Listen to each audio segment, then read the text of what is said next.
coming up this week on the Digital Lifestyle Show 822. Gary and Richard are here, and we've got lots to talk about. This week is the Windows 11 launch, so we'll be talking about that. Facebook going down, and what does that mean for smart home owners looking at smart home devices like locks and things like that? How does that affect them if your authentication system goes down? Gary's got a great interview lined up for us as well, so we've got lots to talk about, so let's get straight to Gary and Richard. Gary, Richard, good evening. Good evening. Yes, and we're here again. Gary is sat outside now. I was going to say a fuel station, but petrol station, but it's not quite the case. No, it's not this. So this is out in Europe, and it's basically an EV charging station. So and these are what are known as Power chargers, and we'll be talking a bit more about those on the interview. So there's some ordinary petrol hoses in the background, though. Just saying. Well, maybe down the back, mate. Right at the back. This bit of the station is EV only.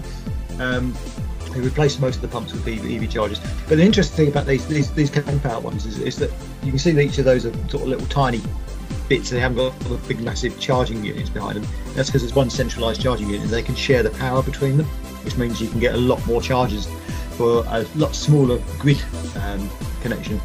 And we're talking to Ian from Osprey earlier, because they are going to start installing these in the UK very, very shortly. Big announcement from Osprey a couple of weeks ago. We sort of hinted at on the show, and they've basically put a lot of hubs in before the end of this year, with the first one going live in a few weeks' time in Wolverhampton. So, but Ian will talk a bit more about that later, the CEO of Osprey. But it was a really interesting interview. Yes, yeah, it's a good interview that. So that's coming up later in the show. Other things we want to talk about is Windows 11 launch week, in fact launch day even, as we're talking.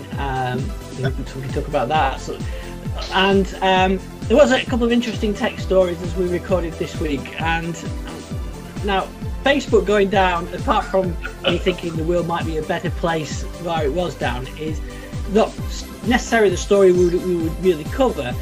But it did have some interesting repercussions for their IoT system, so I thought that was worth talking about as well tonight. So, in fact, we can start with that, and we will come back to the Windows 10 stuff. So Windows 11 stuff. I just think the whole Facebook thing is going to make a brilliant comedy film at some point.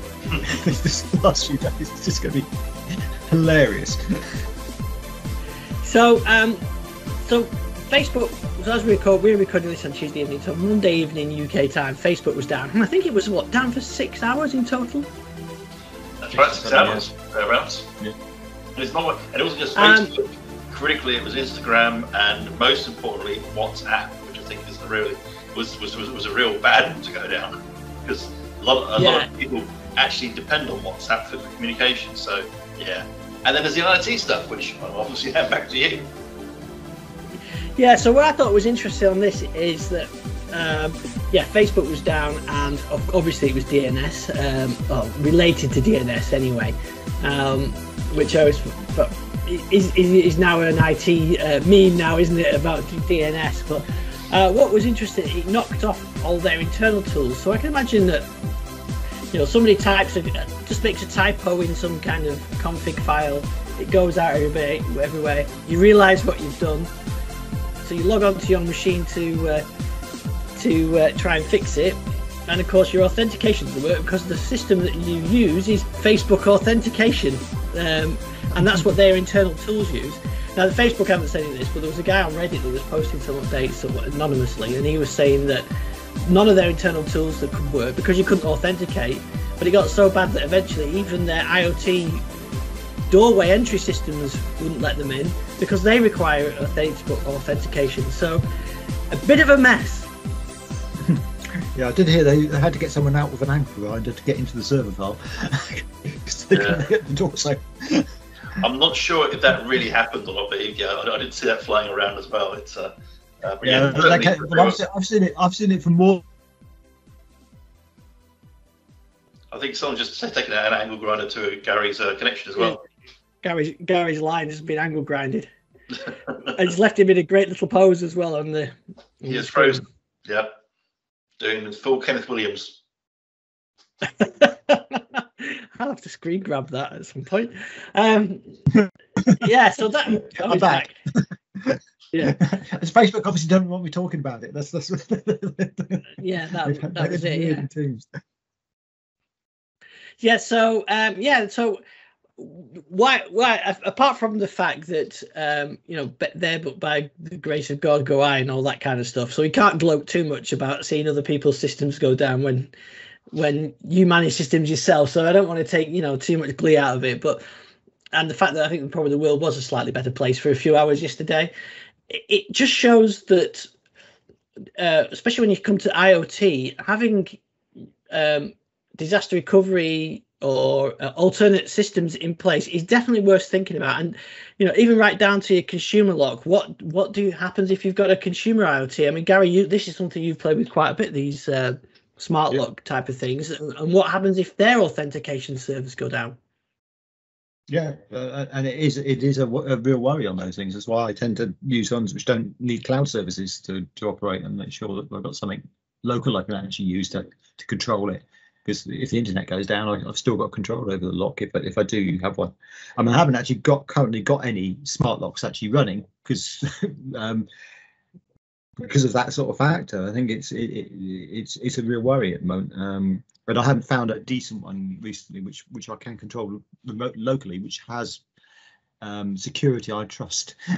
I might build one myself. Actually, I could do that, but that's probably the answer. I mean, unfortunately, I don't think, as far as smart home concerned, most people, there are that many people using Facebook integration with smart home products. It's not probably one of the main things, but it just goes to show, though, that whenever you're coming up with these solutions for your home, there's always the fact you've got to rely on that you may lose connectivity and things like that. I mean, like I've got the Hive system, and even if you lose internet completely, you can manually override it and turn it on and off, and turn your heating on and turn your heating on, or your hot water and whatever. So when you're looking at these systems, it's something you've got to be aware of. Yeah, absolutely. Yeah, for sure. I mean, let's not forget that earlier this year, obviously, there was a colossal AWS outage which broke all kinds of things. So you need to be aware of where these things are calling home to, and if they're calling home. And as you say, always have some form of manual override or local facility. Yeah, and especially as any businesses have been, with, like you said, we're relying on WhatsApp and things like that. You've got to factor into the fact that they potentially might not be available, and you've no control over that. Well, I would hope businesses wouldn't rely on WhatsApp, but certainly consumers and customers. I mean, there are entire countries and regions where WhatsApp is the primary method of communication. So I think losing that was pretty serious, really. And it also, again, we shouldn't bang on about Facebook, but it did highlight, I think, just how integrated WhatsApp and Instagram and Facebook actually all are, that there can be a single point of failure that can take all three services out. I think that's worthwhile considering. If you are a WhatsApp user, bear in mind, clearly it's very well integrated now with Facebook, hence the outage that we saw. So when exchanging messages, if you think, oh, well, I shan't use Facebook because it's a bit, it might be a bit intrusive, bear in mind that WhatsApp is running under with the same organization and is heavily integrated. And even the VR headsets were off, weren't they? Yes, they were. Yep. Yeah. So I think it's an interesting. I think it's given a lot of people a lot of food for thought over the last day or so, until Facebook coming out there. Someone explained what happened, but there was a lot of memes going around yesterday on Twitter. I think Twitter were kind of enjoying themselves yesterday afternoon, and and they're not, and actually, that length of time is actually quite a long time for a big service like that. I mean, we've seen Office 365 sort of authentication and Microsoft go off for various periods of time, but never that long. Yeah, 6 hours is a long outage. I think, as Gary said. I mean. I hope it didn't get so bad that angle grinders were required, but certainly, if they clearly had problems, getting back into their servers to reset things and roll back whatever thing had happened. As you say, there's not been much of gloating over it, I think, because of course but for the grace of whoever. Since all the big providers have had issues, Microsoft, as you mentioned, with their authentication, obviously Facebook. It's a very public failure, but it's a reminder that everyone needs to be aware to look in their own organizations for those single points of failure, because they're always there and there'll always be the things that catch you out. Yeah, and I've done things that remoted onto servers and disconnected the wrong internet card. That's one of my favourites. I do hope your employer is not listening to this. Well, it's my own. As the manager, is responsible. It was on me to get it sorted. But yeah, you've got 2 network cards. You right click, think, oh, I need to disable that one. Whoops, I've done the wrong one, and I was obviously remoted onto it. Yes, got to find a workaround. So yeah, it is. Yeah, and there's that. I always remember way back in the day that you used to have a command on one of the early computer systems called ruin, which used to completely ruin the disk. It was designed to be a more thorough erase for privacy. And of course, what did you have to type to run any command, any program? You had to type what's next to the U on the keyboard. The number of times ruin got accidentally entered before they kindly put a prompt in to say, "Are you sure?" because they didn't have one initially. So it was quite interesting. Unintended consequences. Yeah, and because I've mentioned on the show, I've done this before. When I've been onto a Hyper-V server to shut down a client and shut the whole server down. I've done that before. And there's that cold sweat moment when you realise what you've done. And oh dear. Yeah, I've got a few of these. That's probably enough maybe for an article one day, Richard, in one of your publications. Yeah, that sounds like a who meet right there. Yeah. I think everybody in IT at some point has shut down the Hyper-V server. But I'm not done it for a while. It's okay. So anyway, I just thought it was interesting what came out of that outage, but and the memes as well. So moving on to more positive stuff. This week is the Windows 11 release. Well, today as we record on the 5th of October, Windows 11 release. In fact, did you see that Microsoft actually released it? They did a thing, we're doing it following the calendar. So they actually released it yesterday as the clocks ticked over in certain regions. Exactly. It's a second release, which made everything very interesting and difficult in terms of coverage. Yeah. It feels that these release dates now, they're a bit arbitrary, I guess, and they feel a bit anticlimax because it's not like we're suddenly all being able to rush and install Windows 11 because kind of with the Insider program, we've been on Windows 11 since June. Exactly. Yeah. Surface laptops has been on it for months. I mean, certainly, during the Windows 10 era, there's been no real surprises in what's come out in the software because, of course, you wait really for the announcement a few months previously on release day. We already know what's there because if we didn't know what was there, that would be really bad. Because the whole point of the Insider is so it can be tested and go through a dev channel beta and release preview. So there were no surprises in terms of what was in it, which in a way was a shame. I was still kind of hoping they might step back from the hardware stuff, but they didn't, which is a shame. And also, while it may have been a second release, at least it was kind of announced. I mean, I don't know how you feel about Windows Server 2022, which seems to just kind of appear without any kind of fanfare at all. And for me, that was the more significant release, really. But yes, so Windows 11 is here. It's arrived. Shall I get on my soapbox? Yeah. Yeah. So, well, go on. Yeah, you can. And is this really is it the start menu? Is it the taskbar, or is it the hardware? It's purely about the hardware. The start menu and taskbar. I know that's upset a lot of people. Certainly, a lot of enthusiasts and people who are, perhaps fans of Windows have been upset with the changes. As some people have felt there's less customization involved now. Some people haven't liked the shifting of where Task Manager comes from.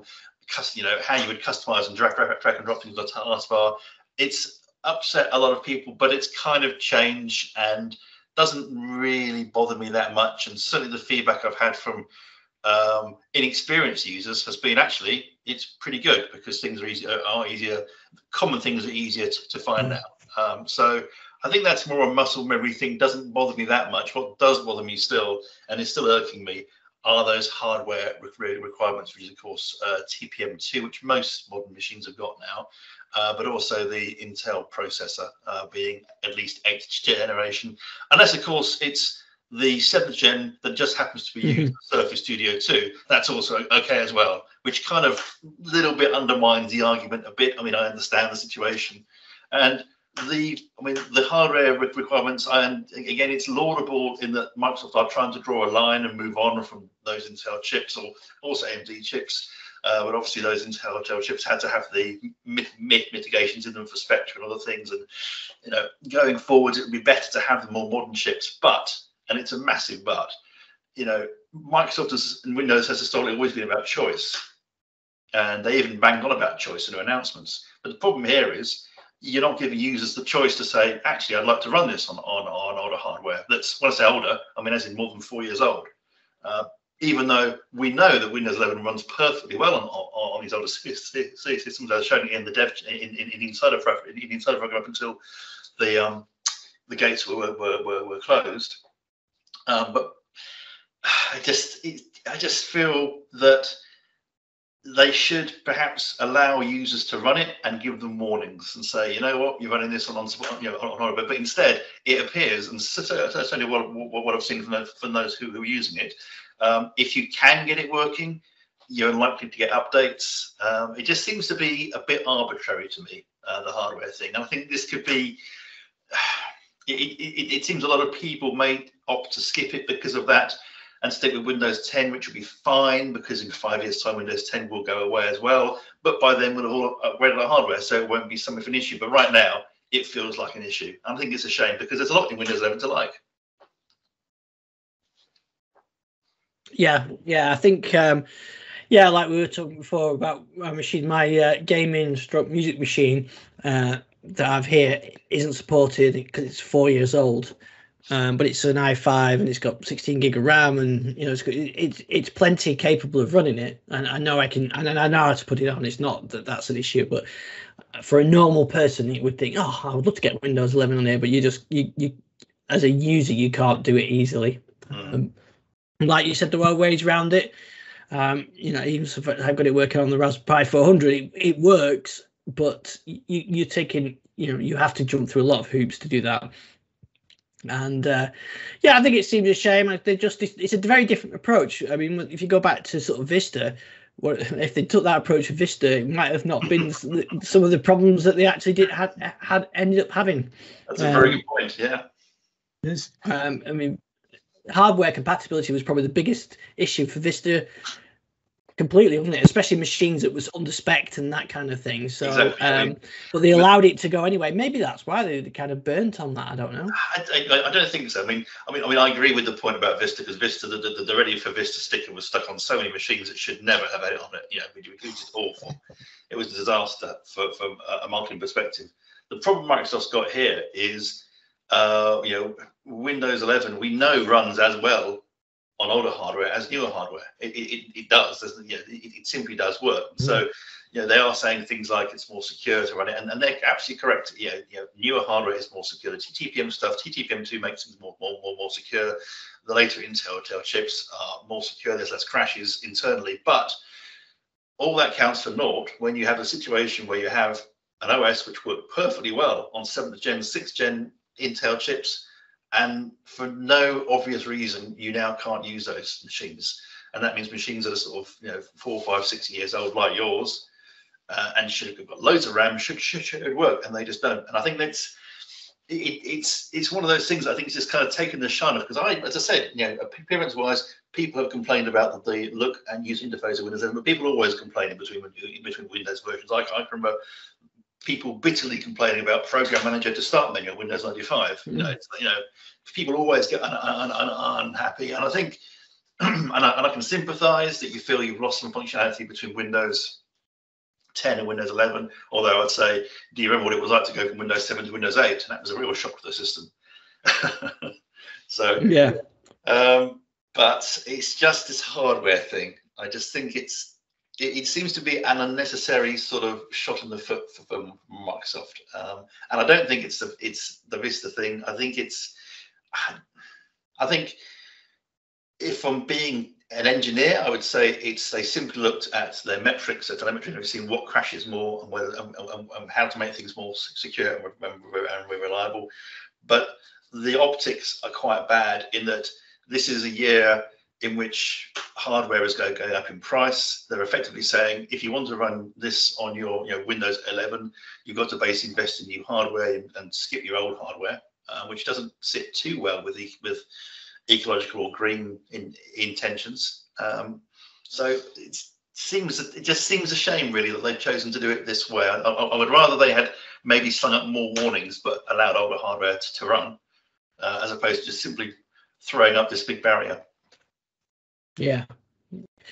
I'm guessing then that what they're hoping for is most people to experience Windows 11 on new hardware, because I think that's really, isn't it, where this is aimed at?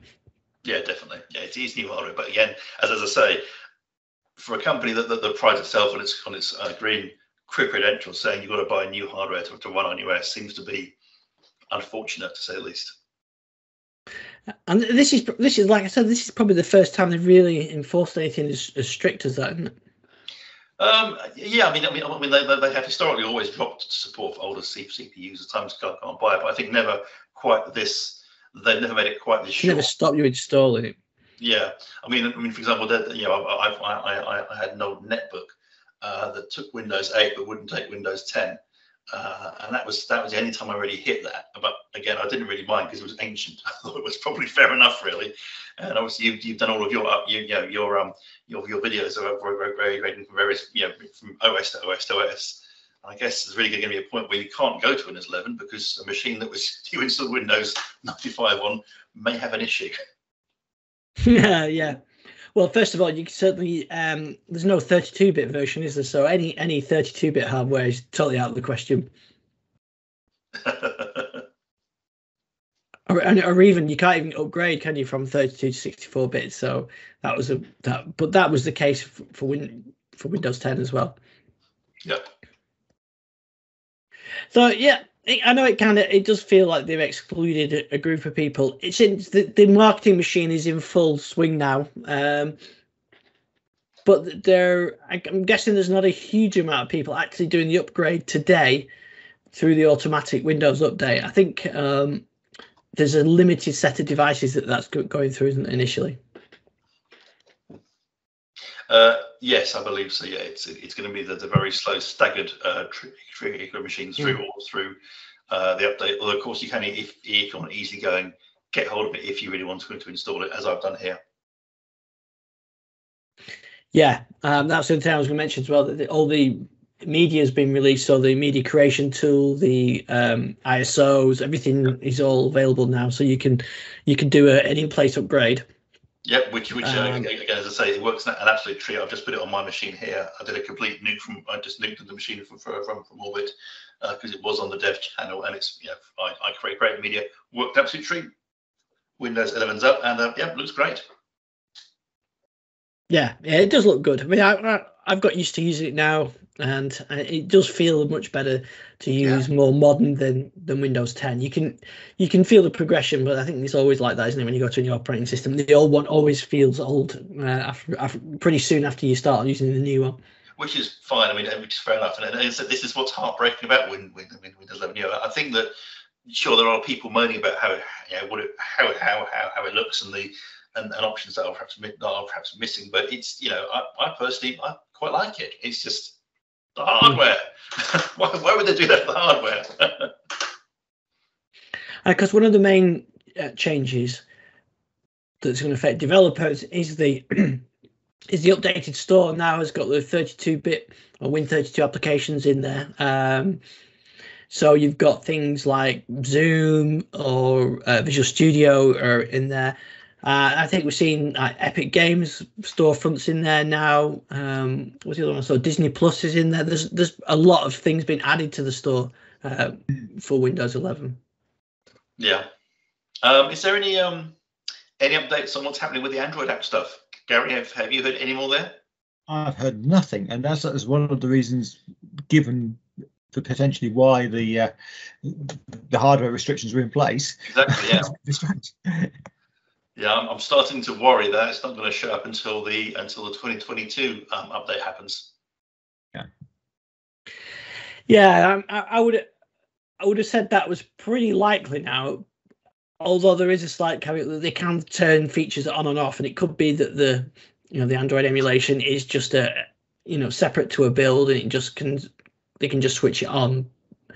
But then you do need something for marketing to cling on to for next year, don't they? So is that the thing that they wait now and hold it back, test it with insiders, and then when they release the big update next year, this is one of the things that they can tout. Otherwise, if you release everything in drips and drabs over the next 12 months, then when you do you've nothing for marketing to talk about next year.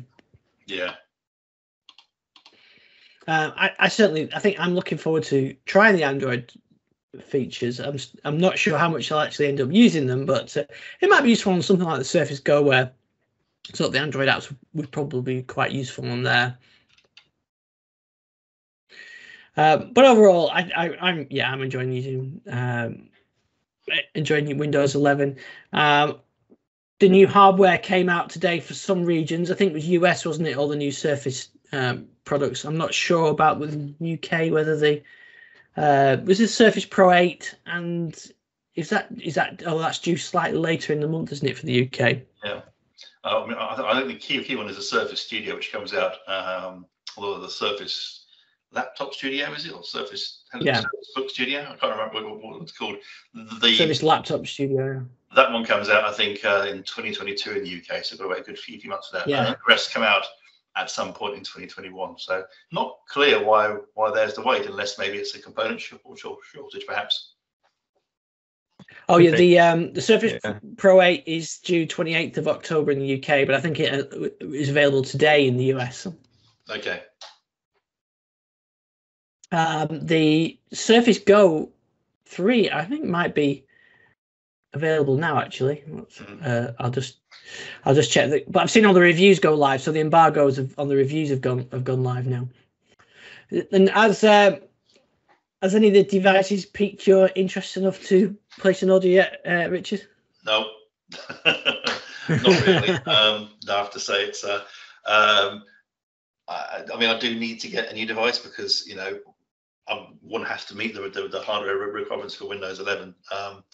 But I think probably I'm still looking at the Surface Laptop 4. I'm not convinced about the Surface Laptop Studio at all. I've seen some very good reviews for it, but I don't get the form factor as being a useful thing for me. It seems to be you're compromising too much elsewhere in order to have that fancy hinge screen, which I'll probably only use once or twice a year.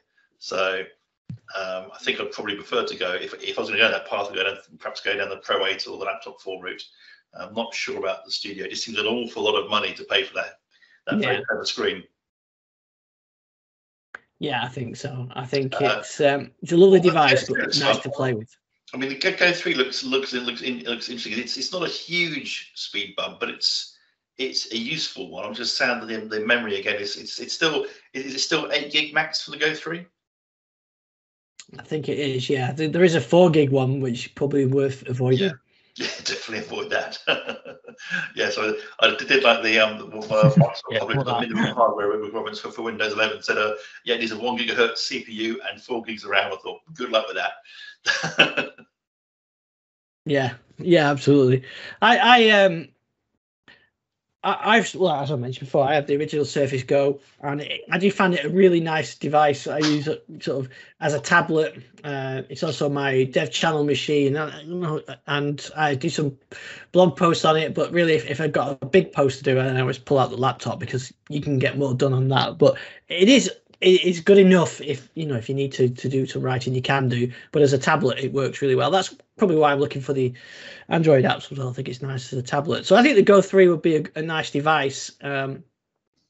It on paper, when you first look at the from prices, it does look cheap. But then when you spec up the 8 gig model and you add the keyboard, it actually is quite expensive. But it is a premium, it's a premium Surface device. Or premium device, the Surface brand. It says starts at $369. You think, oh, that's good, but then I think by the time you've got the decent spec one and a keyboard, I think it's what, 500 quid for the decent spec one, and then the keyboard is 100 quid as well. So it adds a bit of cost to it, but it's a very nice combo, and I do like mine. So, but not enough for me to look at getting the Surface Go 3, because the one I've got is perfectly fine. Yeah, I do like the Pro 8 in terms of the it's got the keyboard and things. It's just as I say, I think for me personally, the laptop 4 ticks more boxes. But then again, I also quite like the new Dells, so it's a tricky one. And I've had a succession of Dells, and they've, well, it's one of those things that when something works, you kind of end up sticking with it. Yeah, and I must admit, I'm quite a fan of the Dells. I use those for business machines because they're a good price. They're a good solid device, and you've got good service with them as well. So I think, for as much as I love the Surface brand, it's fine for me sort of as my own device. But I think when you're looking at buying multiple machines for corporates, then the Dells make great devices just because of the good price and support and everything. Yeah. It'll be interesting to see what happens with Windows 11 and how much of a bump it actually, or impact it has for ordinary users. I've not been to a PC World or John Lewis type place where I can actually go and see what the point of sales they've got for Windows 11 yet. It'll be interesting to see how they market it. I think on new machines it'll be great, because it'll work well if you want it on a machine with an SSD and a relatively quick CPU. As let's face it, it's hard to buy a machine that's going to be rubbish these days. I think it'd be good. It'd be a good experience. So from that point of view, I think it's going to be good for Microsoft, but it's going to be people buying new machines rather than necessarily people doing the upgrade. I suspect it's going to be the main driver here. Which is kind of how it's always been for enterprises, but I guess perhaps now it's also for consumers too. There won't be so many people trying to force on the OS to a machine where they may not get the best experience. I'm defending Microsoft there, but even though I'm quite annoyed still. Yeah. And in other Windows 11 news as well, we did have a dev channel build this week, usually on a Monday evening. Yes, you did. Was this the one with the photos that began to creep out? This is the So this is one that came out Monday evening. Very little in this build though. The builds are a little bit dull at the moment. Well, yes, although they have moved the expiration date, haven't they? So that's now gone to next year. Yes. The expiration date. Yeah. So the 30th. Oh well. Yeah, 22. It's build 22471. So it's now expires in September next year. So obviously make sure you update, otherwise your build could expire fairly soon. Yeah, I think it's the ones were up until recently were the end of the month. I think end of October. But these builds, they've got the extended expiration date, but really that's it. There's not any major changes in it. I think they've changed the tablet input name. There's a lot of fixes in it, to be fair, but not a huge amount of changes. Certainly nothing like Android app availability or anything like that yet. Perhaps they're holding these back until get Windows 11 out, and then they'll start looking at some new features for the dev channel. I imagine they're fairly busy at the moment. Yeah, which is why they said that the build was released this week on Monday evening and not on the usual sort of Wednesday evening or Thursday evening. Yeah. So I've got a video of that build and last week's build and the other builds on our YouTube channel, but there's not been very much to show recently.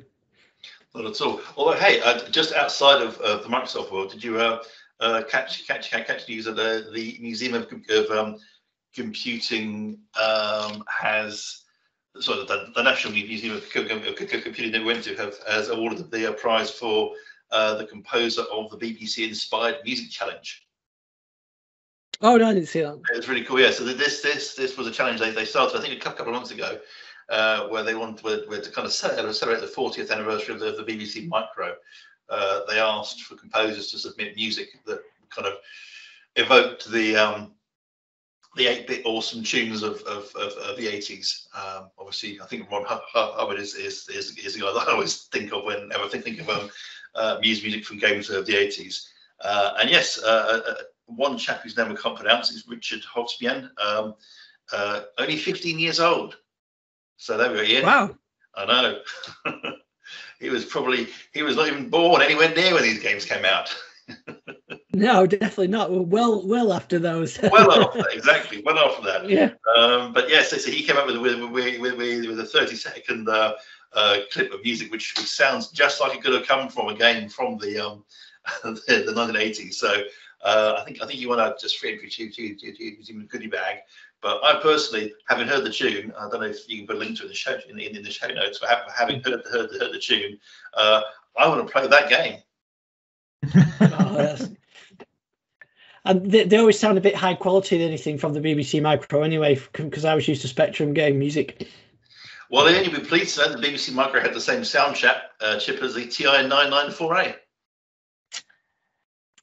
Yeah, I remember when I first started playing with the BBC Micro. It was like it's got multiple sound channels. It's got three sound channels. Yeah, 3 sound channels and 1 noise channel. And I guess the difference between the BBC Micro, I'm getting very nerdy now, and the old TI is it was a lot easier on the BBC Micro to program the envelope of sound and the waveforms and things. Whereas, of course, the TI-99, you had to actually delve deeper into the guts of the machine to do it. But the BBC exposed it all helpfully through BASIC, which was great.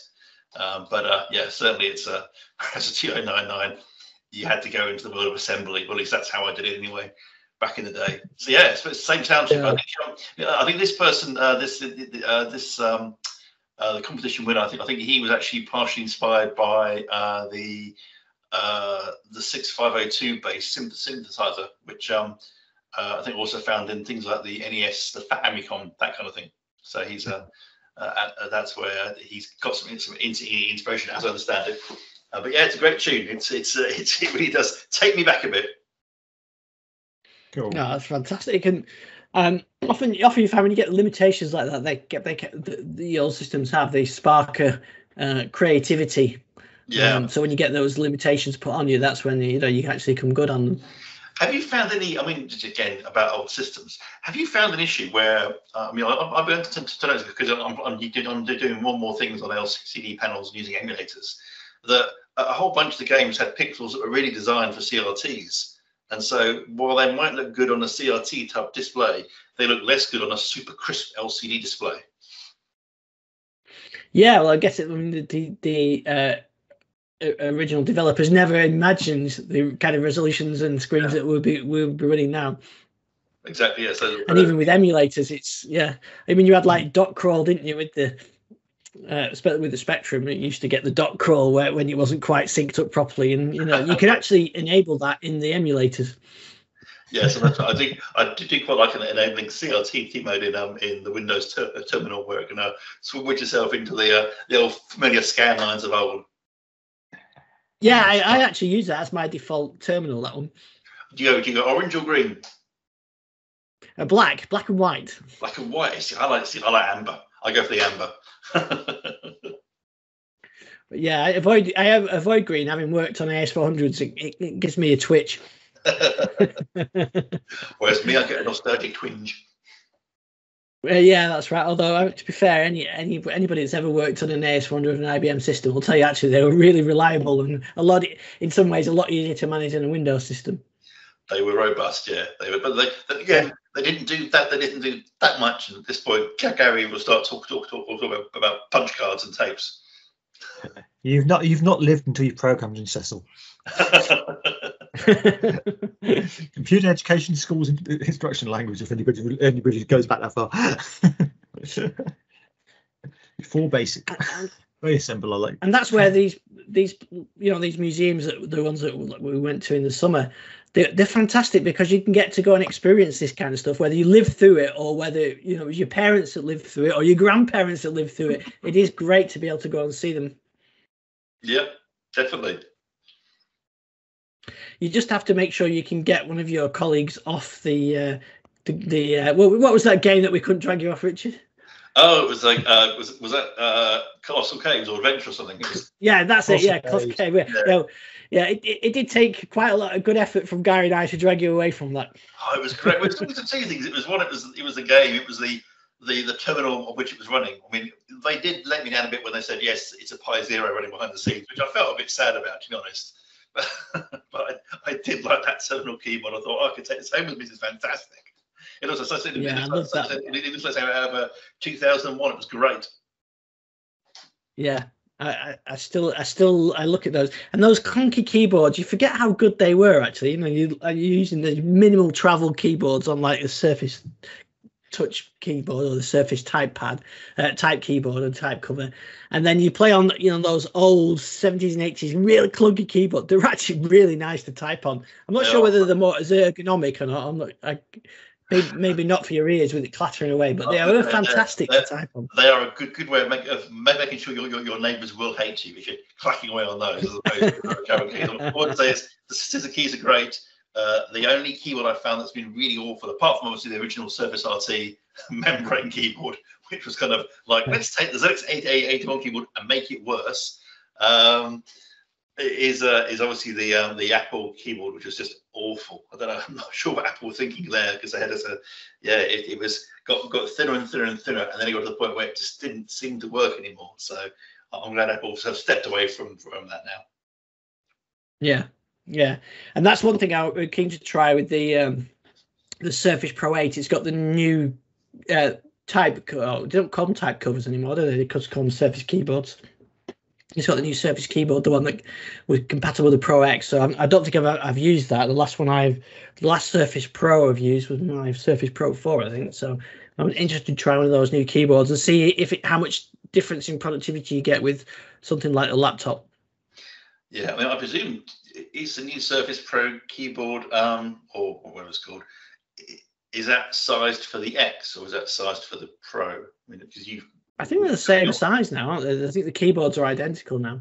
This is the same keyboard. So is this your way of saying? Because of the smaller bezels. Is this your way of saying you're going to be buying a new Surface Pro?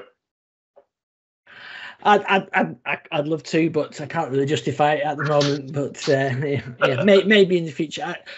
Like I said before, this Surface Laptop 2 I've got is perfect, apart from I keep running out of storage and RAM on it. So if I could swap out the storage, I'd probably be fine. But you can't on the Laptop 2. So at some point, I'll have to bite the bullet and get something else. But I don't know whether I would look at the Surface Pro 4. The Surface Laptop 4 or the Surface Pro 8. When I looked at the pricing there, if you get them like for like, there's almost no difference in price. So I'm not sure which one would be the better device at the moment. Apart from I know that it's got the Thunderbolt ports on the Pro 8, which the laptop doesn't have. Mm.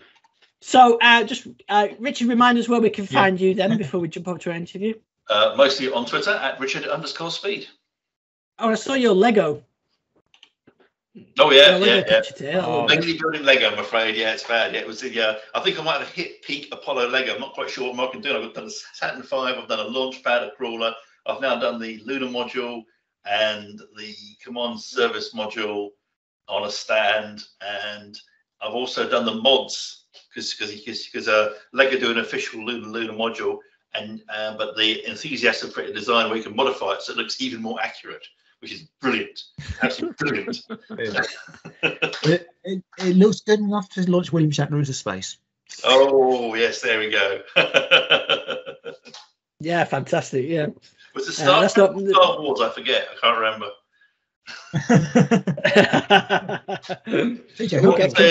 May the force be with him. He'll be fine. We're going to get letters. Right. So, Gary, where can we find you? You can find me at Gary 2Rs WMA on Twitter, or Fascinating Tech as well, which we've got fascinatingtech.com. It's got a new issue out. It's all good stuff. Okay, so you can find me at Ice Dixon. And now, Gary, would you introduce your interview? Yeah, so we're going to be joined in a few seconds by Ian, the CEO of Osprey Charging, what used to be Ngenie, one of our listeners who have EVs, favourite charging networks, and I've certainly one of mine over the years. Full disclosure, I'm actually an Osprey Angel. That's means I report in problems with their chargers to them, and they go and fix them, which is really nice. But for that, I do get a slightly discounted charging rate, so I have to mention that. But yeah, so I had a really good interview with him, and some really interesting stuff on here about the challenges in putting in chargers, and why sometimes some of the things we'd love to see as EV drivers, like canopies over our chargers, aren't quite so easy to get installed, and parking spaces and sorts of things, and some archaic laws and things, well, archaic regulations and things which are out there. But no, Ian explains a lot, and he does a really good job of it, so very interesting to listen to. Yeah, and I had a sneak preview of this, so it's well worth watching. So we'll be back next week, and over to Ian and Gary. So Ian, thank you so much for joining us. Real pleasure to have you on again. I think we've spoken to people from, well, actually Engenius was before on the show, way back door of the first fully charged, I seem to remember, which was really good. And I know that a lot of our listeners and viewers are very keen on Osprey as a charging network. We always get very positive feedback, which is good to hear. And you've been in the news recently. You've had some really exciting news, I think. Yeah, absolutely. It is exciting. I think it's really about taking the Osprey network to the next level now. I think all the hard work that's gone in so far has been about establishing the network as a trusted, reliable place to go to get a charge on the go. But now we need to really raise our game and build the network that EV drivers want for the future. And that means, much bigger sites with much greater number of chargers, so that you're going to have that confidence that there will be a charger free for you. And that those chargers should give you the charge rate that your vehicle wants, whether you're in an 8-year-old, second-hand EV, or whether you're in a brand spanking new Porsche Taycan top of the range. So that's the challenges we're now facing in terms of what is the future of public charging. And that is a challenge. I mean, obviously, up to now, most of your sites have been 1 or 2 chargers. And has that been because of the limits on the actual supply to the venues? Yeah, predominantly we've been installing, as you've seen, in retail environments. I mean, if you're looking at installing more than generally 2 50-kilowatt chargers, then in most cases you're going to max out the capacity on any low voltage cable in the area. And those low voltage cables are what normally run around retail units and shops. So as we look for more chargers, or indeed for higher power chargers, you're then getting into the point where you need a substation and a HV grid connection. And of course, the HV infrastructure is more scarce in towns and cities, and also the costs are much greater, but also it's significantly more physically difficult to install a substation within a retail site, but legally it's a lot more complicated as well, and you need a longer lease term for the substation as well. So yeah, look, it's a lot easier to install a 2-charger site in a retail environment than it is a hub of more chargers or of high power chargers. But you've got a kind of workaround for this, or at least something which is helping you toward that, with these wonderful new Kempower chargers you're going to do. Yeah, I think that we obviously made the switch to the Tritium hardware earlier in the year, which is 75 kilowatt, which customers seem to love so far, and is fantastically robust and reliable. I think, and we will continue to use Tritium. Indeed, we've got some Tritium 175 kilowatt chargers going in, both in our partnership with Shell and on one of the hubs that we're building in London at the moment. But I think in some cases, what you really want is the ability to flex the power between bays, and that allows you to almost achieve a higher power charge rate, even when the power is not there to give it to every bay. And you're really giving the power to the bays that need it, which means, as you say, you can achieve more high power chargers than you would do otherwise. Yeah, so that's what these Kempower chargers do. Basically, they share the power. Yes. The way to think about it is the power modules are away from the parking bays at a power stack at the back of the site, and what you have in the bays is truly a dispenser. And if your vehicle asks for 50 kilowatts, you get 50. If the vehicle asks for 150, you get 150, and it will flex it in that way. And of course, that it isn't, as we all know, it's not static. So it won't be that your vehicle always wants 50 and the person next to you always wants 150. As the power curve changes as you go through a charge, that will vary and will flex again, and the site will continue to respond to the demands from the vehicle. Yeah, and I guess I don't know what your figures show for this, but I guess it's quite rare for more than one person to turn up at exactly the same time on a charger.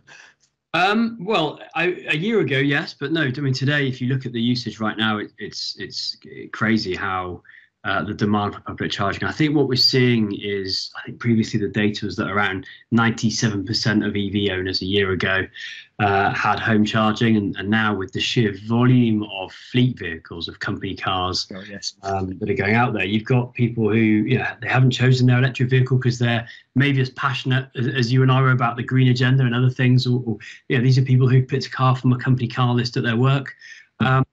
And who may not own their home, they may not have a driveway, and they may not want to pay for a charger at home. So I think demand is rocketing for public charging at the moment. You only need to walk down your street and see the number of electric vehicles around. And look, it's funny, there's a bell curve of usage, but lunchtime and 6 p.m, they're certainly peak time. So we've got to get these sites of more charger numbers out there now, because the demand is certainly there. And that's what you're doing? And that's what we're doing, exactly, yeah. So I think we announced the first 10 sites already, and we've confirmed the next 4 sites that are going into construction now. So we believe we'll build about 150 of these hubs with a substation in the next few years. We've already got a large share of those sites secured in terms of the substations, but they do take probably between 5 to 9 months to deliver these sites. And that's even before some of the delays we're seeing at the moment on some of the electrical infrastructure with the global shortages, really. So we'll announce them as and when we hit site. And we've got some really exciting projects to launch on some very important major roads in the UK. But the first of these hubs is due fairly shortly, isn't it? Yeah, so the first site is we finished construction. So that's the first Chempower hub site in Wolverhampton. That's at a brand new Costa Coffee site. So they're just finishing off the final touches on the new Costa Coffee outlet. And then we'll be open to the public, hopefully in the next week or so. But everything's being energised at the moment, which is fantastic. We are in construction on a large hub in South London. We've got another one on the A1 in Scotland. So there's a lot of sites where we're there now. We installed the chargers, and we should be going live hopefully in the next kind of 4 to 6 weeks on a few of these now. A lot of the time it is final bits of paperwork that needs signing around the substation and the whaley, which just takes a bit longer than it was, putting a single charger in. With our great partners Marston's, with whom we had a very efficient machine running that allowed us to get those 100 plus sites installed at pace. But to me, it's really exciting. The Wolverhampton hub, that's what people want now. They want hubs, but also the fact the way you've located them as well. You obviously correlating with coffee houses, and you've mentioned fast food as well on the blog post, and retail, I guess, as well. Yeah, I think this is interesting. There are clearly 2 different types of EV charging sites. There are the destination sites where you would be stopping and wanting to spend 45 minutes or an hour anyway, and therefore we lower the charge rate to achieve that, or we have more bays because we can spread the charge across those bays. But most or many sites are used from an en route perspective, where you simply want to get a slug of power and go. Now, most of us don't want to stop twice. We don't want to stop for a charge and then stop 10 minutes later to use the loo or to grab a drink. So, the perfect site, of course, is a site that's got, cold and hot drinks, toilets, and by the time you've washed your hands and left with your drink, your car is charged and ready to go. And that's where these high power hubs now come in.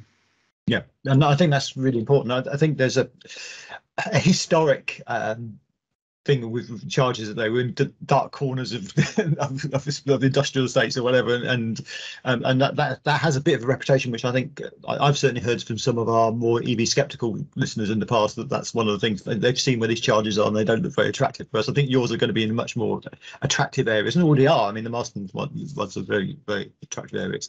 Yeah, I think, look, 3 years ago when we were starting to roll out, EV was so low on the landlord and the retailer's agenda. And it was really a test for them, so they would put it in a discreet place out of the way around the corner. Now, whether we're very lucky, everyone knows that this revolution is happening, and electric vehicle charging is a core part of many landlord and retailer strategies now. So it's front and centre, and we are pushing the landlords and the local authorities very hard to make these sites as best as they can be. There's still more that can be done. I think we get, and very fairly so, lots of feedback about accessibility of bays and the space around them and curbs. And we ultimately, in many cases, we are going into somebody else's car park. So we do need EV drivers to keep shouting as they are about the importance of accessibility and lighting and safety. But I think, to be honest with you, what we need really is legislation to say, look, this is the minimum standard for a new charging bay. If you think about the fact that 18 months ago, it wasn't the minimum standard that every charger should have a card reader. Madness. Yeah. So, we need to get to a point where if a landlord, retailer, council says we'd like to make some money or achieve our CSR aims with some charging bays, well then, guys, I'm sorry, you're going to have to make them wider bays with hatched areas, without curbs and bollards, and that should be the standard, really. Yeah, it should be, and also I guess that also comes into planning permission issues as well. I know one of your fellow competitors mentioned the restrictions from car parking from the 1950s being the standard. I would say, planning is a help to us, really, because we're building some sites at the moment where the planners have very smartly said, look, if you're going to build this new retail site, you have to have at least 8 rapid chargers, or at least, well, fantastic, because then that landlord is forced to go and run a procurement process, and they can pick between the fantastic operators in the market, like your Ospreys, your Instavolts, your GridServes. Fantastic. But what they'll do is they'll say, well, we've got this one site, we have another 15 here. So it accelerates the rollout. So that's great from planning. But it's really that people who own and operate car parks, they think of each bay as a revenue source. And the thought of, if they say to me, Ian, we need 8 bays, or we want 8 bays, and I say, that's great, guys. You need to give me 16 to make your 8 charging bays, or you need to give me 12. They're horrified. All the revenue we're going to do. So that's the challenge we've got now. It's around the financial value that landlords see in their existing parking bays. Yeah, I hadn't thought of it that way, but that makes a lot of sense. Yeah, that's the challenge we're facing now. So we've got some landlord partners who are fantastic, and they're saying, look, we want to be seen as the leading landlords for accessibility, and we want your drivers to turn right into our site and park with you. So it's but it's again, like with everything in this game, it's all about education at the moment, and there's a lot of miseducation and misinformation out there today. And I suppose, again, as you said, with legislation, if the planning regulations were changed to say that if you have an EV charger, you've got to have enough space around it for accessibility, that would help as well. That's a really good point. Yeah, absolutely. That'd be fantastic. Obviously, one of my you've heard me say this before, but actually covering some sort of canopy over the top for wet weather in the UK is something which I'm always on about. And again, I know it's a planning nightmare to get in, and also obviously a cost nightmare as well.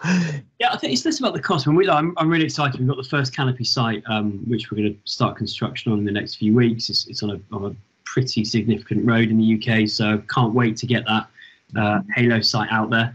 And then to kind of set the tone for what we want to build going forward. The cost for us isn't a factor at this stage of the market. We're just trying to establish a brilliant experience for everybody, so that drivers and landlords want more Osprey sites. I think it comes down to we're in someone else's car park. When we're buying sites now, as we're doing, and building green and brownfield charging hubs, it's great. We can do what we like, but going into other people's car parks, they get concerns about obstructing the view of their tenants. Brands and logos, and there's a small planning issue, but you've got to remember, a lot of the people that are building the charging infrastructure today, we used to build 100-foot wind turbines. This is not difficult to plug. So it's a permissions piece, and it's trying to get your landlord partners to come with you on the journey.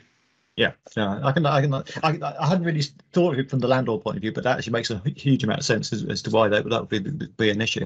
And I think you said to them, the other issue is that if you put a canopy in with a light, I'm afraid that if you have undesirable people in your car park, there's only one place they're going to congregate. Yeah, true. Security concerns as well. Yeah, I can understand that as well. Yeah, it's the unexpected factors, isn't it? Always the things you don't plan for. No, and I think we all have a vision of what EV charging is, and we see the glamorous photos and the adverts. But the reality is these people are experts in running car parks, and they know what the real work they deal with. So we have to accept that and work with them on it. Yeah, I know I've spoken to a lot of EV drivers where we've all sort of said, well, we'd go to somewhere which was covered if we had the choice.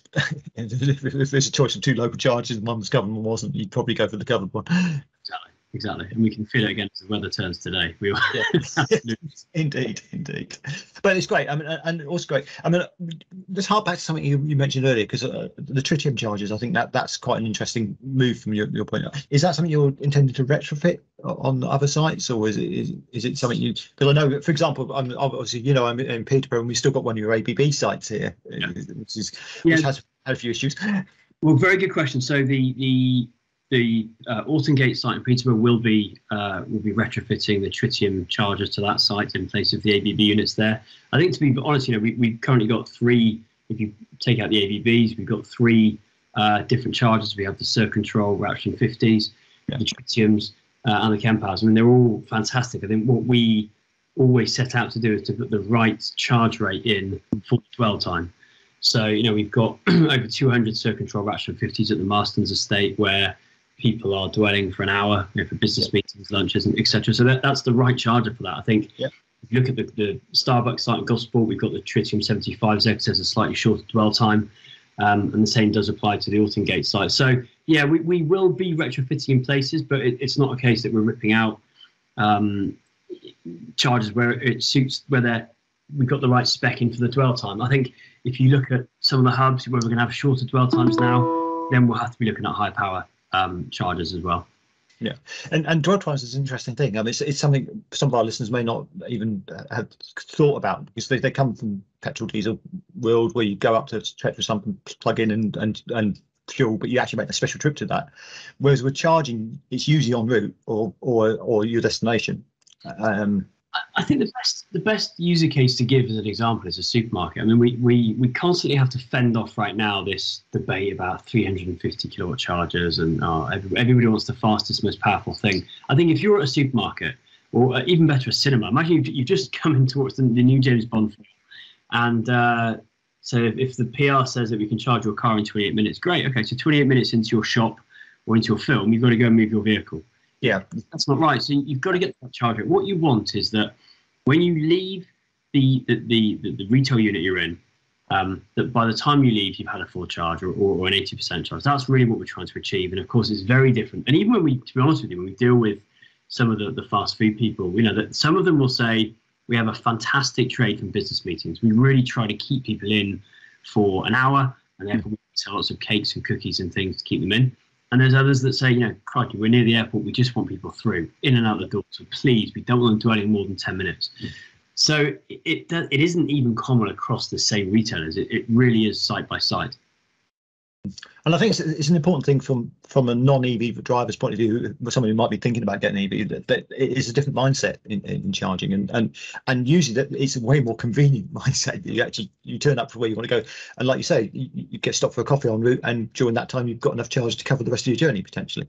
Yeah, and we're going to, as more and more different locations get charging, it's going to become less and less of a concern. If you think about, there'll be a day when all of our train station car parks have slow chargers. Fantastic. Like, you come back from your day at work, you get off the train and your car's fully charged. Fantastic. And you don't need to do it once a month, or once a week, or once a fortnight. So it's going to get easier and easier. I think if you crudely looked at the charging infrastructure that's in the ground right now today, it is not sufficient to allow everybody to make the transition. But if you are in a position that you are, and I am, and you know the rollouts that are happening, you've got great confidence that there's going to be more than enough infrastructure to get people on the road with charge.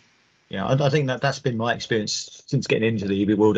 As I've seen the EV world grow, the infrastructure's grown to meet it. Maybe a slight lag, but it's got there. You make a very valid point, I think, on the slower chargers, the destination chargers, which I think have been. There was a big burst of getting them in from councils and the like a few years back, and it sort of petered out, and a lot of those haven't been maintained. And I think that's something which I certainly would like to see some growth on. Again, the cinema approach. I mean, 3 to 4 hours is normal time in the cinema. That's quite a long enough time to get a pretty decent charge on an AC charger. Yeah, I think there are some fantastic operators out there today in the AC world, and they've got some very big rollouts going on. I think it's a very different market to the rapid charging market, and the installation concerns are equal. So whether we're putting in a substation for a 12 DC charger hub, or whether we're putting in 4 AC chargers, it's unlikely you're going to get all the power you need from the building. So you're going to end up digging for grid connections and digging through car parks. And of course, you haven't got the throughput of kilowatts to make that cost effective. So it's not easy. Thankfully, there's lots of grants out there that are helping, or have historically helped a lot of local authorities. But I think, again, there's a maturity now in operators like, you've got your connected curbs, you've got your plug and go. There are people out there, EV Driver, doing great rollouts across retail estates where the dwell time is right. So it's definitely coming. It's got a very different set of challenges that still need to be overcome from a civil delivery perspective.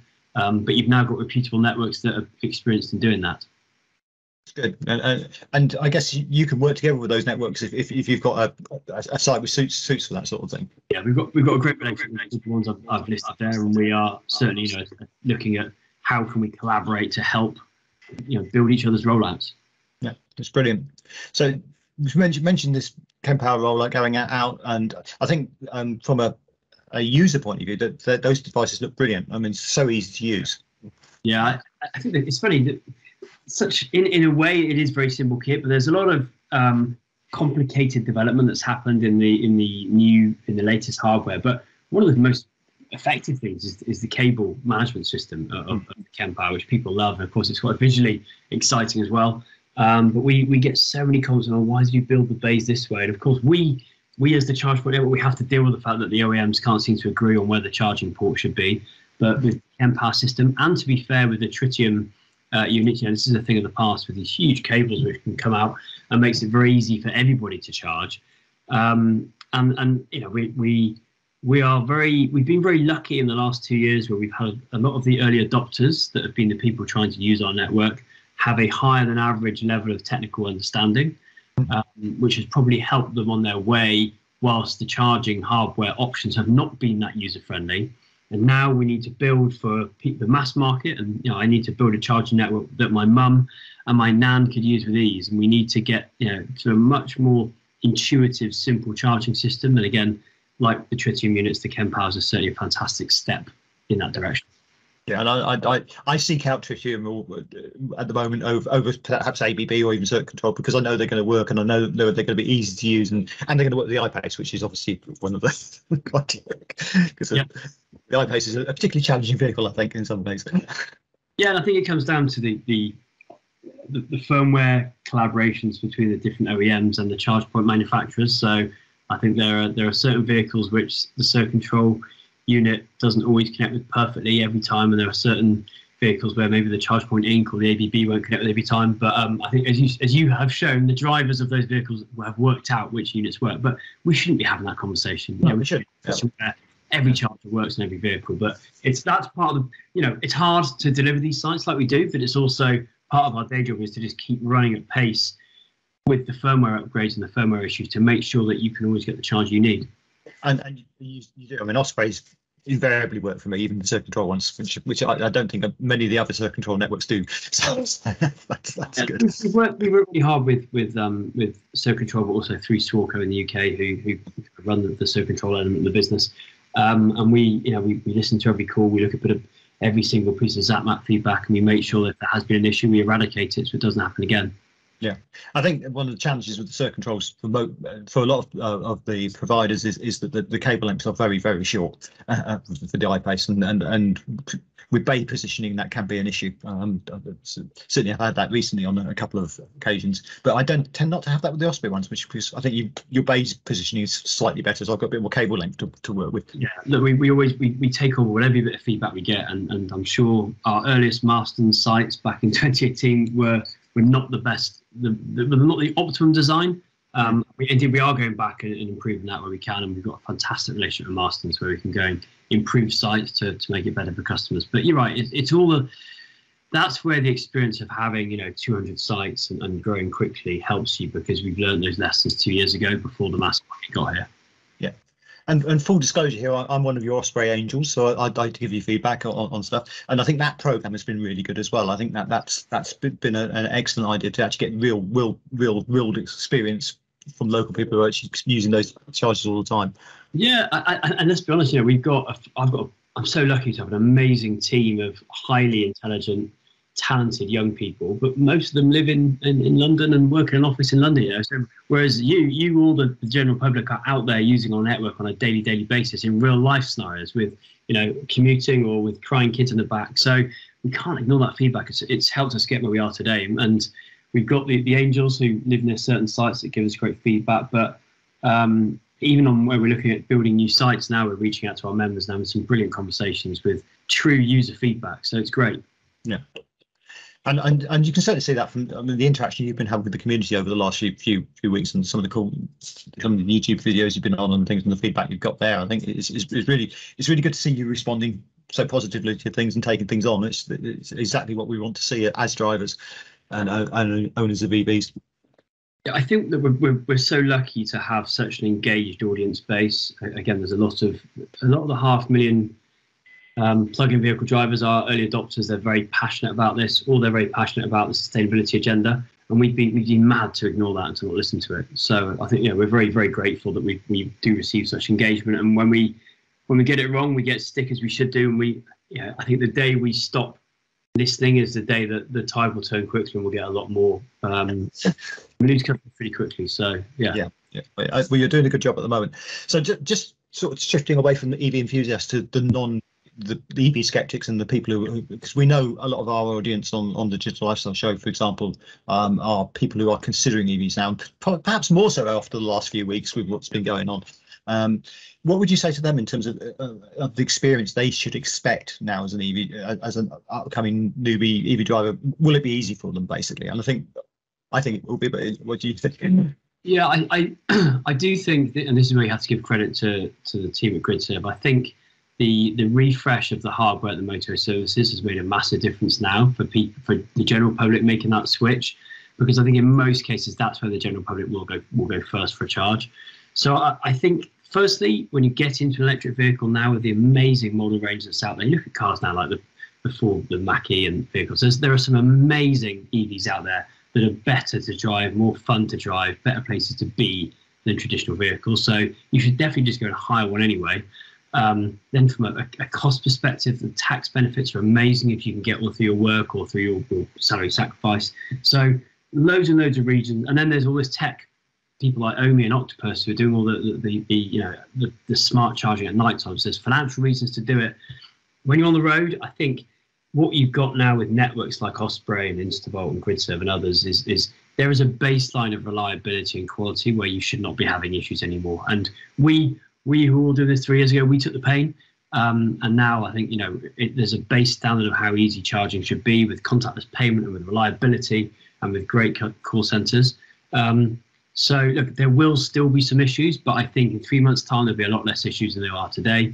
And in another 3 months' time, there'll be even more sites with multiple numbers of higher power chargers, and it's going to get easier and easier. So I think if you're skeptical, go and try it. And then the one big issue we still see every day is the lack of education that's given to drivers by the car dealers. Yes. And that is a problem. And that's where we really need to find more effective ways of educating people on what driving EV is like, charging, how you need to charge the car every night and all these things. That's the bit we still need to get right. Actually, interesting you mentioned that, because I was speaking to one of your competitors, and they were talking about whether they could actually provide some of that information at the point of charge points, because a lot of times these conversations about what's an EV's like are taking place at charge points, and if there was sort of an easy guide to EVs, sort of, or how easy it is to charge and that at the sites, it might encourage more people to sign up. Yeah, I think if you look at Fully Charged Live as an example, you see some of the massive consumer brands now that are making big steps into the EV space. I think these are brands that people trust and will go to naturally before they've even heard of public charging or heard of Osprey. So what we're doing is we're working with them because they've got a much bigger voice than we have. We've got a brilliant partnership with Zoom EV. We're working with a lot of dealer groups to educate them and give them materials for their customers. But also some of the big insurance companies are about to make some fairly large announcements in the space, and they've got huge access to drivers. Oh, yeah.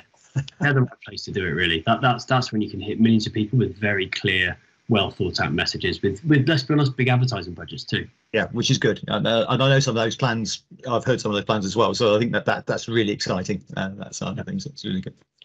One thing I just wanted to give a shout out before we close off, because you mentioned them then, the call centre. Your call centre is second to none. I mean, I've only had to call them a few times when things have gone wrong, usually with the ABPs, but they are so good at responding. Is that something you haven't invested in? So we work with a company called EV Assist or EVA Global, and they actually run the call centre options for many of the CPOs in the UK. But what is amazing about them is because they run, for example, Ionity across Europe, let's imagine theoretically if there was a firmware issue with a vehicle. Let's just make one up. Let's say something happens with the ID3. By the time we've had 2 calls, they've had 25 on mainland Europe. So their knowledge base is fantastic. But the other thing is they're human beings. And what in that moment when you're stressed and you're in a difficult spot at a charger, what you need first of all is a compassionate, empathetic human being, and that's what they're amazing at doing. They are. They really are amazing at doing that and sorting out issues and crying babies in the rain and trying to help people out on those sort of things. It's they're really good. And also I think that educational point, they are very good at that as well. I've certainly heard some of the conversations. So, yeah, very, very impressed. And I think it is something which your network gets plaudits for. Obviously, that they obviously help you a lot with that, but it's noticeable. I think this is part of the job. Though part of the job of becoming a leader in charge point network was to take the time to pick the right partners, and that took some time for us to get it right. But I feel, as I say now, the baseline is set. We know how to deliver excellent service, and now we just need to do it on a bigger scale. Oh, well, you're certainly doing that, Ian. Thanks for your time today. We look forward to coming and seeing your first Kempower hub. We'll make a special journey out for that. Yeah, indeed. Brilliant. We'll see you there, and thank you for your time. Cheers. Thank you.